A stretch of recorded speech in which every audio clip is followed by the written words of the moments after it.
Labdien! Mēs turpinām otrdienās iztaujāt interesantus cilvēkus par iespējām NVO, jeb cilvēkus no NVO. Šoreiz vairāk būs tas gadījums, ka mēs tieši uzzināsim par NVO iespējām, un tāpēc esmu aicinājis uz sarunu Anitu Jansoni. Lasīšu garo nosaukumu Eiropas Savienības mājas, zināšanu sarunu un mākslas istabu vadītāju. Labdien! Labdien! Varbūt vēlreiz tad sākam ar to, ka dažos vārdos, bet var arī plašāk, tad Eiropas Savienības māja ir kas? Sākumā par māju. Jā. Pēc tam iesim par zināšanu istabu un to visu. Eiropas Savienības mājā ir divi saimnieki. Tā ir Eiropas komisijas pārstāvniecība Latvijā un Eiropas parlamenta informācijas birojas Latvijā. Eiropas komisija Eiropas parlamentam ir pārstāvniecības visās 28 dalībvalstīs. Un tad, lūk, šīs divas institūcijas ir izveidojušas 2010. gadā informācijas centru. Vēlreiz.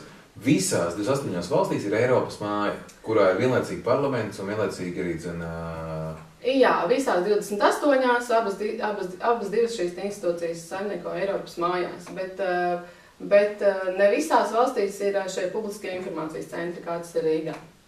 Jā, bet vēlreiz, bet Eiropas parlamenta pārstāvniecība un Eiropas komisijas pārstāvniecība ir kopā vienmēr. Eiropas māja. Vienmēr, jā. Abas šīs institūcijas ir kopā visās valstīs. Bet ne visās viņas abas divas tā kā saimnieki ir izveidojuši šos publiskos informācijas centrus, kur ir gaidīts ik viens apmeklētājs. Kur ir tādi, kā Latvijas, Lietuvā, Igaunijā arī ir? Lietuvā, Igaunijā ir pavisam šādi publiskie centri 19 dalībvalstīs, ieskaitot Rīgu. Bet tās nav visas Eiropas institūcijas, tādas, viņas parlamentārieši citviet arī īrē kaut kur telpas tāpat blakus un ir pie viena tur tūmā, ja ne, vienmēr viņi ir kaut kur savu. Par parlamentu deputātiem? Jā. Latvijā tad 8 Eiropa parlamentu deputātiem ir katram savas birojas dažādās vietās Rīgā. Un šīs te Eiropas mājā viņiem ir tādas publiskās telpas, kur viņi nāks kaut kādām sanāksmēm, pasākumiem, piedalās. Bet viņiem katram ir savas birojas Rīgā, dažādās adresēs. Tā nav tradīcija, ka dažviet viņi arī īrē tur kopā, un kad ir, tas tā nav? Iespējams, kādā citā valstī arī tāds ir. Arī Latvijā ir bijis tā, kad ir bijuši šie te biroji iekopis, bet tas ir ļoti dažādi. Un katram no 8 Latvijas Eiropa parlamenta deputātiem kaut kur ir savs birojas, kur viņi pieņem cilvēkus Rīgā noteiktos laikos un dienās. Bet viņi izmanto arī jūsu telpas, to mājas telpas. Jā, jo Eiropas mājām ir Eiropas parlamenta informācijas birojas, kuru funkcija ir komunicēt sabiedrībai par Eiropas parlamenta aktualitātēm un arī par Eiropas parlamenta deputātu darbu. Tā ka jā, šajās telpās arī ir. Bet viņi visi izmantoja, tur ir tā, ka dažiem patīk, dažiem. To es nevarēšu atbildēt, kur ir tāda aktīvākie. Par citiem pasākumiem es daudz dzirdēju, par parlamentāriešu pašu rīkotiem pasākumiem mazāk, tāpēc tā jautā. Nē, ir ļoti aktīvi arī pašu deputātu ierosināti pasākumi, un arī viņi aktīvi līdzdarbojas, piedalās Eiropas mājas rīkotos pasākumos. Piemēram, martā mums bija tāds iedvesmojošs pasākums sievietēm, uzdrošinies, kur Sandra Kalniete piedalījās. Arī Roberts Zīliņš piedalās dažādos pasākumos. Tātad ir aktīvāki deputāti, kas šeit Latvijā komunicē, bet Eiropas Savienības mājā notiek ļoti dažādi vairāk pasākumu, kur viņi piedalās. Vecos laikos tur arī komisāram bija kabinets, ja, mājā?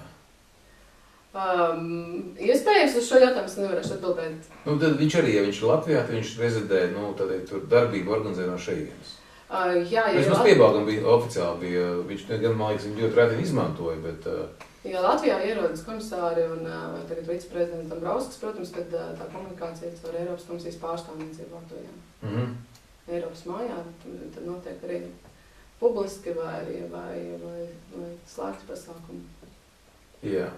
Tad, un šī zināšanu sarunu un mākslas istaba... Tas ir informācijas centrs. Publisks, jā, viņš ir izveidots 2010. gadā ar domu, lai tāda vieta publiski pieejama Rīgas centrā, kur cilvēki var nākt, iegūt informāciju par Eiropas Savienību un apmeklēt pasākumus.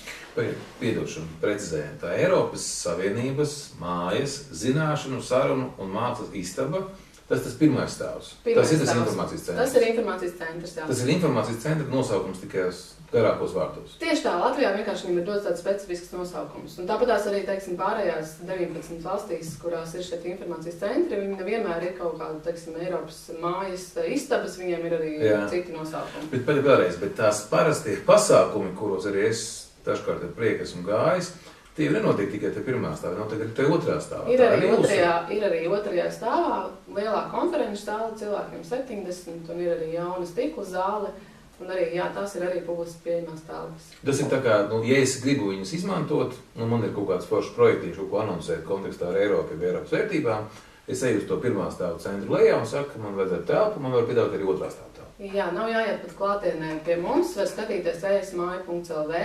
Tur ir norādīts telefona numurs un arī telpu pieteikuma forma.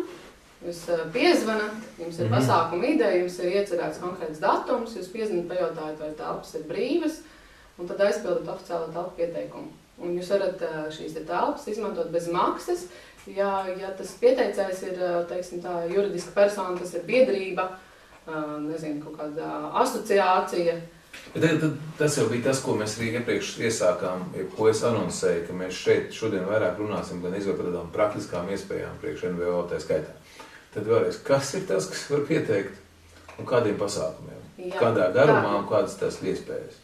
Ļoti konkrēti var pieteikt juridiskas personas, tas ir biedrības, asociācijas, arī uzņēmumi. Var pieteikties bez maksas telpām vai pirmajā stāvā, kur ir maksimums sēdvietas 40-45, vai arī otrajā stāvā, kur ir maksimums 70 sēdvietas. Visas šīs telpas ir tehniski aprīkotas ar projektoriem, datoriem. Otrajā stāvā ir arī tulkošanas kabīne, kas ir ļoti svarīgi, teiksim, starptautiskos projektos, starptautiskos pasākumos. Un šīs telpas ir pieejamas darba dienās no 10 līdz 6 pasākumiem. Un sestdienās pirmais stāvs ir no 10 līdz 2 arī publiski pieejams. Bet tad vēlreiz, kāpēc jums ir jāatbalsta bezmaksas, piemēram, pēc, es nezinu, tur izstādes, labi, es domāju, kur vienalga kāds pasākums. Ja tas ir Eiropas, tur, nezinu, dienas kārtībā, tur šogad kāds tagad mums Eiropā. Attīstības gads. Attīstības gads. Viņas attīstības projektu es saprotu, bet viņas, es nezinu, tur vienkārši prezentācija par pētījumu. Bet ir ļoti dažādas aktualitātes un prioritātes politikas, ļoti dažādas, kas ir dienas kārtībā un arī projekti, kas tiek īstenoti. Un, teiksim, tie projekti visi, protams, ir bez nolūka gūt peļņu vai kaut kādu labumu. Līdz ar to arī šajos projektos bieži vien, teiksim, ja nevalstiskās organizācijas rīko, viņiem īsti pat nav, teiksim, budžetā paredzētas kaut kādas publisko telpu noma vai, teiksim, viesnīcu, konferenču zāle noma, tā kā šāda mājas piedāvājums ir, manuprāt, ļoti labs tieši nevalstiskajām organizācijām, kur viņiem ir iespēja kaut ko rīkot publiski, Rīgas centrā, savam projektam, kuram ir, es pieļauju, ļoti vērtīgi mērķi un uzdevumi. Jo Eiropas Savienības dienas kārtībā ir ļoti dažādi jautājumi, un ja vien jūsu pasākums ir kaut kādā saistībā ar Eiropas Savienības tēmām un prioritātēm, tad šie pasākumi ir laipni gaidīti Eiropas Savienības mājā. Jo mūsu uzdevums nav tikai stāstīt sabiedrībai par politikām un teiksim, par likumdošanas kaut kādām aktualitātēm, bet arī iepazīstināt vienkārši ar Eiropas Savienības valstīm, ar Eiropas Savienības valstu kultūru, jo mums notiek arī kultūras pasākumi, kino vakari. Tas sāksim no otras puses vienkārši. Principā tie jūsu pasākumi vairāk ir tie, kurus paši tie cilvēki jau ir, jūsu pūlā esošie jau ir ierosinājuši. Jā, ir divi varianti. Jā. Pirmais variants ir tāds, ka nāk šīs organizācijas un izmanto bez maksas telpas. Jā. Un otrs variants ir, ka mēs paši Eiropas māja, tas ir šīs divas institūcijas, Eiropas komisijas pārstāvniecība un Eiropas parlamenta informācijas birojas, mēs kopā rīkojam arī dažādus pasākumus. Un savās telpās un aicinām uz tiem Tad nodalām par pirmo vienkārši. Tad vēlreiz tie, kas rīkoja paši. Ir kaut kādi precedenti, kuri, ja es pareizi saprotu, te gan izvēr vairāk tādi, ka jūs varat ņemt pretī visus, līdzāk jūs varat vienkāršāk pateikt, ko jūs neņemsiet pretī. Ir otrādi. Tāpēc ir, lai pieteiktos telpām, ir oficiālais telpu pieteikums, kur izskata Eiropas komisijas pārstāvniecība un Eiropas parlamenta informācijas birojas un ļoti rūpīgi skatās, kāds ir vispār pasākumu mērķis un uzdevums. Nav iespējams pie mums sarīkot pasākumu, piemēram, Reģionu partijas... Tieši tā, politiskās organizācijas tiek ļoti rūpīgi izvērtētas, īpaši, teiksim, ja tuvojas Eiropas parlamenta vēlēšanas, un tāpatās arī ir manāms kaut kāds, teiksim, komerc kaut kāds aspekts, ja kāds vēlas, piemēram, kaut ko pasākumā tirgot, tad pavisam noteikti šādi te pasākumi netiek akceptēti. Ja, teiksim, pasākums tiek rīkots ar mērķi, kaut kādu gūt labumu vai gūt peļņu, tad, diemžēl, pie mums tas nevarēs notikt. Ja, piemēram, pie mums ir bijušas grāmatu prezentācijas, grāmatas, teiksim, kas ir starptautiski tulkotas vai, nezinu, zviedru autoru grāmatas, kas izdodas Latvijā, un notiek grāmatas teiksim, prezentācija pie mums Eiropas mājā, bet nav atļauts šo grāmatu tirzniecību pie mums. Ja, bet viņi pēc tam tirgos, tas šā vienalga komercija. Jā, bet mēs iepazīstinām ar šo te valsti un ar šīs valsts, teiksim, rakstniekiem un kultūru, tas ir šis te aspekts, kas ir atbalstāms. Jā. Bet, teiksim, tāda fiziskā tirgošana un komerci arī tas nav atļauts. Jo ļoti dažādi, saku, ka pasākumu profili ir ļoti dažādi. Jā, vēl viens aspekts, bet, protams, māja finansē Eiropas komisija un tā, vēlreiz, bet vai ir tā, ka ir kaut kādi, piemēri pēc, tur, nezinu, anti-eiropiskie, un tie visi viņi arī iekļaujās tajā, mēs gribam tur, nezinu, anoncēt mūsu viedokli par to, ka nevajadzētu pievienoties eiro. Piemēram, pēc, ja tas jums ir kaut kāda ustanovka, tāda politiskā tomēr ir uz kurienes, tādas nostādnes, nežargonā runājot. Politiskās nostādnes nav, ir iespēja izteikties visiem. Arī skeptiķiem, arī skeptiķi ir aicināti, rīkot savus pasākumus, ja vien tas tiešām ir kaut kādā saistībā ar Eiropas Savienību. Sapratu. Un ja tur, teiksim, nav tāda kaut kādas jau iezīmes par, nezinu, kaut kādu musināšanu vai kaut kas cits, kas tāda, teiksim, nav atbalstām. Bet viedokļu dažādība ir tikai atbalstām pie mums pasākumu. Jā, labi, un jūsu rīkotie pasākumi ir kas un kādi un kāpēc? Mūsu rīkotie pasākumi ir, tas princips ir tāds, ka mums viss gads kalendārais ir sadalīts mēnešos, un katram mēnesim ir dots temats, atbilstoši kaut kādai tematikai. Piemēram, tagad septembris būs mums jauniešu mēnesis, mēs stāstīsim par iespējām jauniešiem, par nodarbinātības iespējām, studiju iespējām, mācību iespējām. Un tad šajā tematiskajā mēnesī tad mēs arī plānojam atbilstoši vairākus pasākumus, un atkal mēs viņus rīkojam gan sadarbībā ar saviem, teiksim, partneriem, kas ir arī biedrības un dažādas organizācijas, kuras mēs aicinām piedalīties kā ekspertus, uzstāties, piedalīties diskusijās, sniegt prezentācijas un, var sakot, dot to savu ieguldījumu kā ekspertiem piedaloties. Bet tas ir tad jūsu rīkot, tad jūs paši tos ekspertus piemeklējat? Jā, protams, ka es zinu, ka ir tās pasākums notiekās, es varu mēģināt sevi pieteikties, jūtu kaut kādā veidā piederības sajūtu pie tā. Jā, pavisam noteikti. Un tāpat arī, ja teiksim, kāda organizācija redz ideju pasākumam, ko viņi gribētu rīkot, un viņiem ir nepieciešams, teiksim, kaut kāds atbalsts, piemēram, ar publicitāti, lai izziņotu un uzrunātu auditoriju, tad arī ir, jebkuras idejas ir gaidītas esmaja.lv. Rakstiet, man ir ideja jauniešu mēnesī rīkot šādu pasākumu.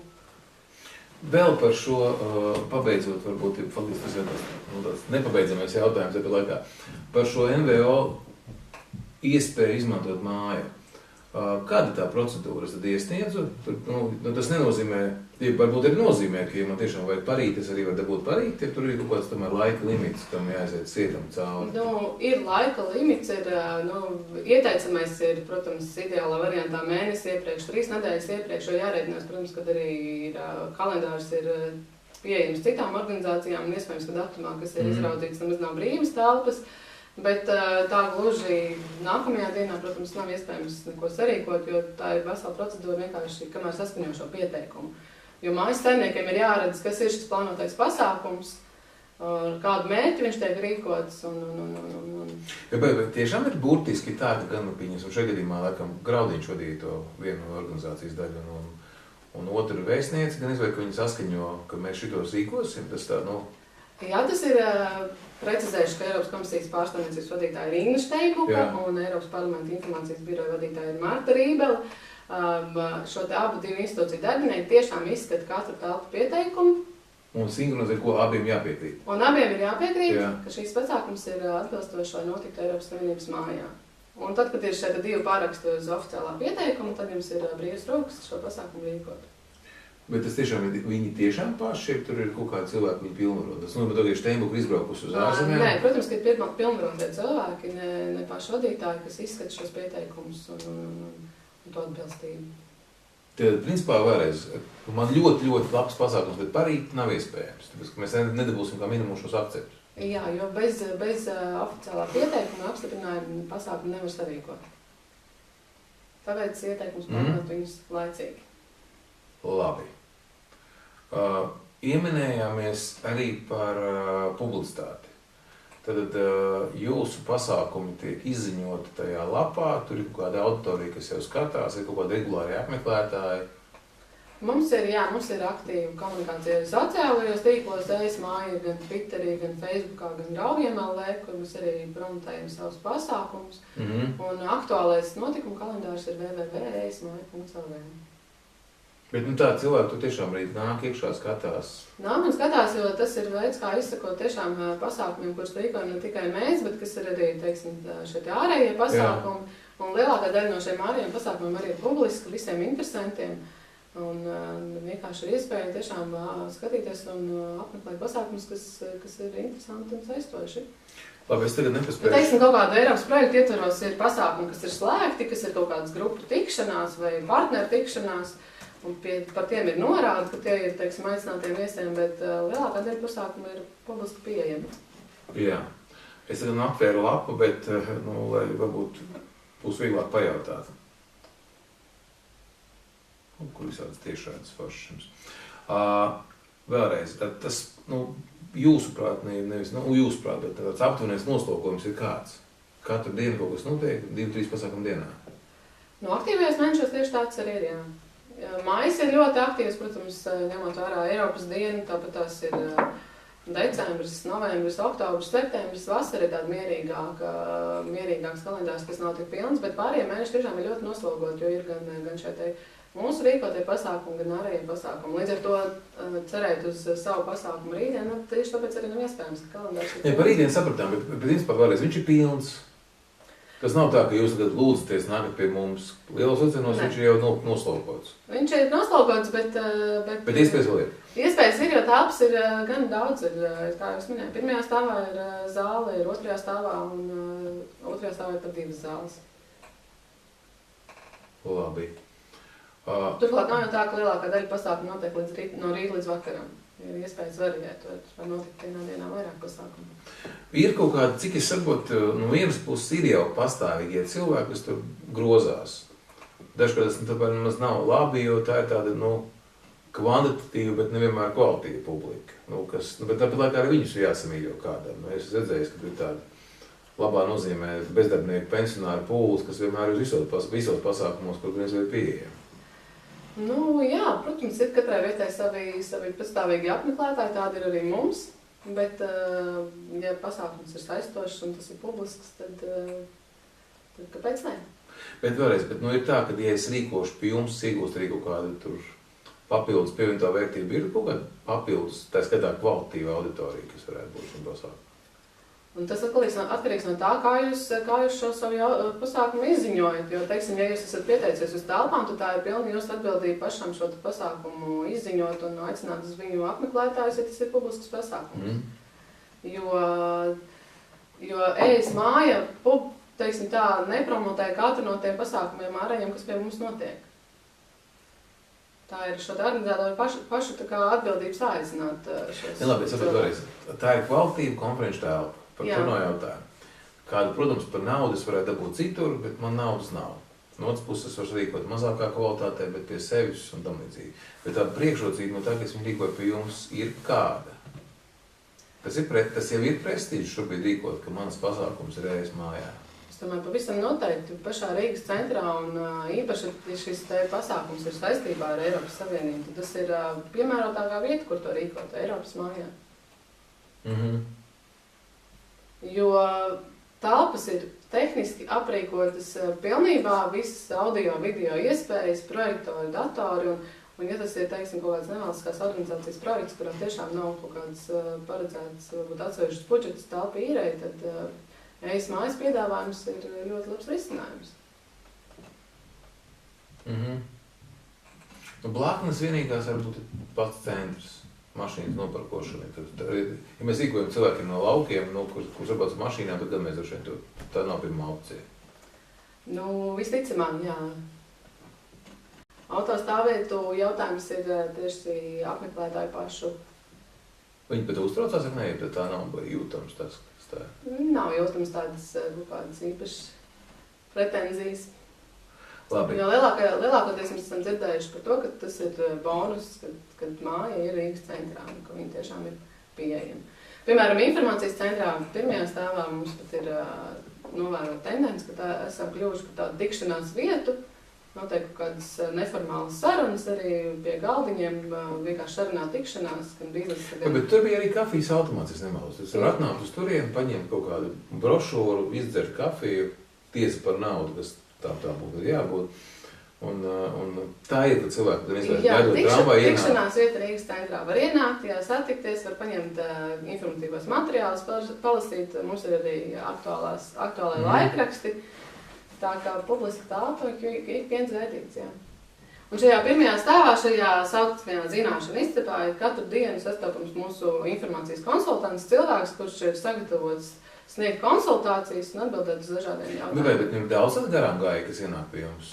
Jā, mums katru dienu ir cilvēki, gan tādi, kas tiešām ir regulāri apmeklētāji, kas ir mūsu jau tādi pastāvīgie viesi, gan arī vienkārši nākot garām un paskatoties, kas šeit notiek. Un tik pārā lietus. Arī tā mēdz būt, Trolēbus, ne, bet tramvajs ilgi nenāk, un tas iet pie jums iekšā. Jā, laikam gaidīt. Jā. Iepriekš, pirms, es nezinu, cik tas bija gadiem 10, pat varētu būt, jo tiešām laiks ātri skrien. Jā, kad atklāja māju? 2010. gadā atklāja šo publisko informācijas centru. Nē, māju, kad atklāja. Tad, kad Latvija iestājās Eiropas Savienībā. Man neliekas, tas bija, jā, tur nē. Nē, bet tad atklājot māju, es atceros, ka viņi vēra vaļā vēstniecību, kā viņi pareizi saucās pārstāvniecības vadītāja Iveta Šulce. Un tad bija tā, ka bija vēl nebija sajūta par to, vai viņi iedzīvosies, neiedzīvosies, kāda ir. Tagad māja ir iedzīvojusies, cilvēki viņā. Toreiz bija runa par izstādēm, ka mēģināt radīt tādu labo auru. Kas no tā ir sanācis? Es domāju, ka ir sanācis labāk nekā varbūt tajā laikā kāds cerēja un gaidīja, jo visu laiku kusā dzīvība Eiropas mājā cilvēkiem tiešām tā ir vieta, kur viņi var atnākt. Dažādi mērķi vadīti, gan iegūt informāciju, gan apmeklēt pasākumus, skatīties izstādes, turklāt tas viss ir bez maksas. Piemēram, šovakar sākas Ejas mājā Zviedrijas kino vakari, kas būs vairākas reizes nedēļā visu jūniju. Tā ir iespēja bez maksas skatīties zviedru dokumentālās filmas, animācijas filmas, iepazīties ar šīs valsts kultūru, ar šīs valsts tādu mākslu filmu vakaros. Bet nedaudz provocējot, tad mums ir Eiropas Savienība, kurā mēs esam iekšā. Mums ir Eiropas māja, kas it kā esot mums pašiem Eiropā, it kā mums parāda kaut kādus Eiropas, vektorus, virzienus. Ir mēs Eiropa un ir atsevišķa Eiropas māja. Tad, kad tas bija pirms 2004. Gada, es to saprotu. Tāpēc, ka mums vajadzēja kaut kādu orientieru, kur neiesim apsīties kā tur pie viņiem no sērijas. Tagad nav tā, ka mēs ar to māju nedaudz it kā to mēs un viņi joprojām kaut kā daļēji pat uzturam. Un kā to zinās citās valstīs?